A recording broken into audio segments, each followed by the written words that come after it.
Preview.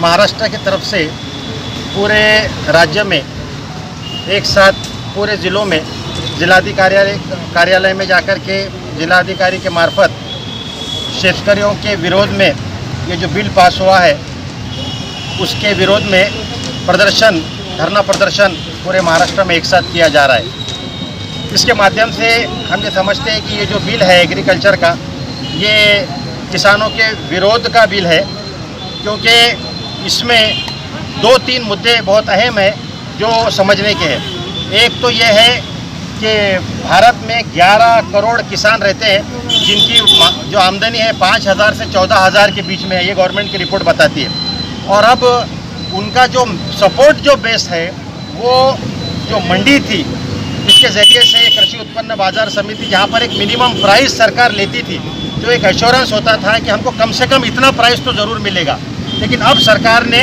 वो system ही ख़त्म कर दिया है और पूरी तरीके से किसानों को प्राइवेट सेक्टर के हवाले कर दिया है। तो है कि कॉरपोरेट सेक्टर, रिलायंस, अडानी, अंबानी, ये पूरी तरीके से अब आक्रमण करेंगे।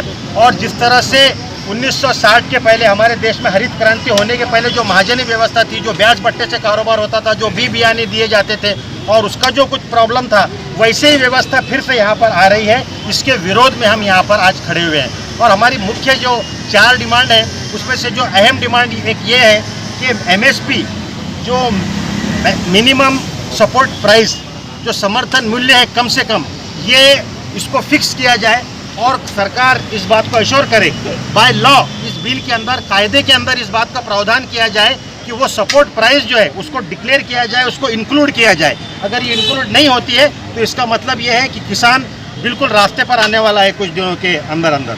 इसी तरीके से हमारी जो दूसरी डिमांड है उसमें यह है कि ये तीनों जो कायदे हैं, सरकार ने ये तीनों कायदे वापस लेना चाहिए और इसमें जो शेतकरी के जो लीडर्स हैं, जो उनके संगठन के लोग हैं, जो एग्रीकल्चर फील्ड में काम करने वाले एक्सपर्ट हैं, उनसे राय लेकर ही कोई चीज़ फाइनल करनी चाहिए।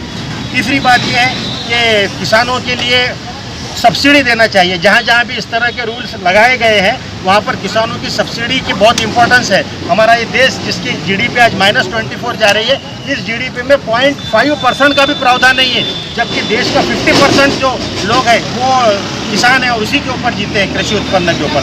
तो ये लेना, इस पर यह है कि उनको सपोर्ट करना चाहिए और उसी तरीके से उनके लिए बियाने, खाद और इन जो चीज़ों की ज़रूरत है ये सरकार ने करना चाहिए। और तीसरी अहम डिमांड उसमें यह है कि बगैर ब्याज के किसानों को हमेशा क्रॉप के पहले कुछ सपोर्ट के तौर पर कर्ज देना चाहिए और वो कर्ज बिना ब्याज के हो, ये एक हमारी डिमांड है। और इसी तरीके से जो महाराष्ट्र के अंदर जो इशू है कि कपास के लिए भी मिनिमम सपोर्ट प्राइस ज़रूरी है। अब हमारे महाराष्ट्र में अभी ये कपास का उत्पादन होगा, अभी ये कुछ जगह पर बारिश अच्छी हुई तो कुछ जगह अच्छा उत्पादन हो रहा है, तो वो मिनिमम सपोर्ट प्राइस कपास के लिए होना चाहिए। और इस वक्त जो एक सिचुएशन डेवलप हो गई है कि हमारे पास में कुछ जगह पर अतिवृष्टि हुई और ओला दुष्काल जिसको हम बोलते हैं, जिसकी वजह से आप देख रहे हैं कि बहुत सारा क्रॉप का नुकसान हुआ है, तो वो भी सरकार ने उसको भी अश्योर करना चाहिए कि उन लोगों को उसके नुकसान भरपाई दी जाए। तो ये कुछ मुद्दे हैं, इसको लेकर के हम तमाम लोग आज यहाँ पे जमा है, कुछ किसान हैं और शेतकरी संगठन के नेता भी हैं। कहना है कि ये बिल जो है तो किसानों के हक में है और इससे किसान जहाँ चाहे वहाँ कारोबार कर सकता है। ये बिल किसानों के हक में है। देखिए, ये बिल किसानों के हक में ये दलील दी जा रही है और वैसे भी अभी भी यानी कृषि उत्पन्न बाजार समिति के और इनके मंडी के मार्फत सिर्फ 6% लोग हैं, जो 6% लोग हैं जिनको वो प्राइस मिलता है। बाकी 94% लोग वैसे भी ओपन मार्केट में कारोबार करते हैं। तो उससे ऐसा कुछ चेंज आ जाएगा ऐसा नहीं है, लेकिन हम ये समझते हैं कि जो मिनिमम मूल्य जो है जिसकी वजह से किसानों को एक हमी है कि हमको कम से कम इतना रेट मिलेगा। और ये हमें इसलिए क्योंकि सरकार वो कृषि उत्पन्न बाजार समिति के मार्फत वो अनाज खरीदती है। अगर ये व्यवस्था खत्म हो जाएगी, वो बाजार समितियाँ खत्म हो जाएंगी, मंडी खत्म हो जाएगी, तो ये पूरी तरीके से कोलैप्स किएगा। इसलिए पंजाब और हरियाणा का किसान इसमें बहुत ज़्यादा एक्टिव है। वो कह रहा है मंडी बचाओ देश बचाओ, मंडी बचाओ किसान बचाओ। तो इसके अंदर मंडी के अंदर अपनी कुछ गलतियां हैं, उसमें एजेंट दलाल बिचौलिए आड़ती है, वो एक प्रॉब्लम है। लेकिन आप उसके नाम पर पूरी तरीके से मंडी बचाने के लिए मंडी ही क्रश कर देंगे तो किसान के ऊपर जो छोटी मोटी छत है ये भी टूट जाएगी और किसान रोड पे आ जाएगा। जो बड़े किसान नेता है वो दो तरीके से बिहेव कर रहे हैं। कुछ लोग अपने पॉलिटिकल कंपल्शन है, कुछ लोगों के राजनीतिक कुछ वो है, उसकी वजह से प्रॉब्लम है। बहुत सारे लोग जिनसे अभी बात हुई है उनका कहना ये है कि हम बिल को पूरी तरह समर्थन नहीं करते, बिल के कई ऐसे चीज़ें हैं जिसको हम विरोध करते हैं। तो हमारा भी मानना ये है कि बिल के अंदर अगर कुछ अच्छे प्रावधान है तो उससे कुछ बहस नहीं है, लेकिन उसके वजह से किसानों का नुकसान जो हो रहा है ऐसी चीज़ों को आना चाहिए। तो शेतकरी संगठन और बहुत सारे संगठन के नेता हैं जिन्होंने ये बात कही है कि बिल के अंदर कुछ हमको दुरुस्ती चाहते हैं और ये बात हम सरकार से कर रहे हैं। मेरा नाम इंजीनियर वाजिद कादरी, मैं शहर अध्यक्ष हूँ जमात इस्लामी शहर औरंगाबाद।